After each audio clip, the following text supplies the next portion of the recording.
Programang ito ay rated SPG. Striktong patnubay at gabay ng magulang ang kailangan. Maaaring may masiselang tema, lengguwahe, karahasan, sexual, horror o droga na hindi angkop sa mga bata.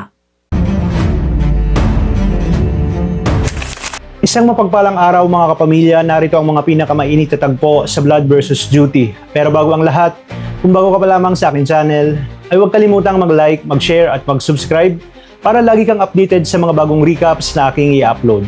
Pagdating ni Marcos Reyes sa opisina, agad niyang hinarap si General Asuelo at diretsahang sinabi na sigurado siyang may tagaloob sa INLEA na siyang nagpoprotekta sa mga sindikato ng illegal na armas trade. Hindi raw siya titigil hanggat hindi niya natutukoy kung sino ang traidor na nasa loob mismo ng kanilang organisasyon. Dahil dito agad na nag-init ang ulo ni Asuelo. Gigil nitong kinuwelyuhan si Marcos at tinanong kung bakit paulit-ulit itong pinapilit na may mga traidor sa loob ng INLEA kahit wala naman daw itong sapat na ebidensya. Binalaan pa niya si Marcos na maaari niya itong ikasuspende dahil sa mga mabibigat nitong akusasyon. Hindi natinag si Marcos at nanindigan na may malalim na koneksyon ang sindikato sa loob mismo ng kanilang hanay. Samantala, ibinalita naman ni Felix kay Lara na tukoy na nila ang pagkatao ng anak ni Dato Rachman.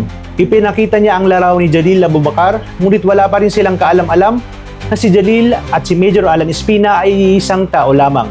Habang lumalalim ang investigasyon, ay mas nagiging determinado si Jalil na malaman kung sino talaga ang nasa likod ng lahat ng nangyari sa kanyang ama at kung sino ang traidor na lihim na kumukontrol sa kanilang hanay.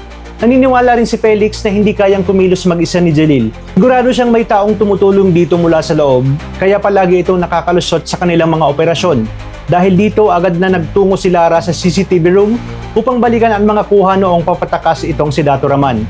Sa footage, makikita ang isang lalaking nakamotor na kasama si Dato Raman habang mabilis silang tumatakas mula sa shipyard. Ngunit dahil sa parehong nakasuot ng helmet ang mga ito, hindi matukoy ni Lara kung sino ang lalaki. Hindi niya rin alam na si Usman Sabdani mismo ang tumulong sa pagtakas ni Dato Raman kasama nga itong si Jalil.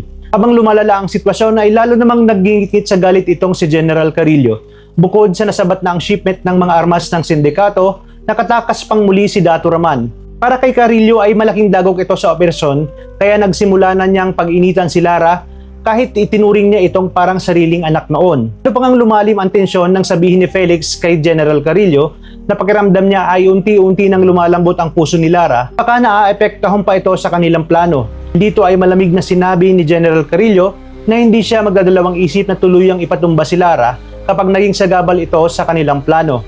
Habang papalapit naman si Jalil sa katotohanan, mas lalo ring tumitindi ang panganib na nakapaligid sa kanila. Hanggang kailan kaya maitatago ang tunay na pagkatao ni Jalil bilang si Alan Espina? At sino nga ba talaga ang traidor na nasa likod ng lahat ng kaguluhang ito? Abangan ang mga susunod na matitinding tagpo dito sa Blood vs. Duty. Maraming salamat sa inyong panonood. Pagpalain tayong lahat, kapamilya.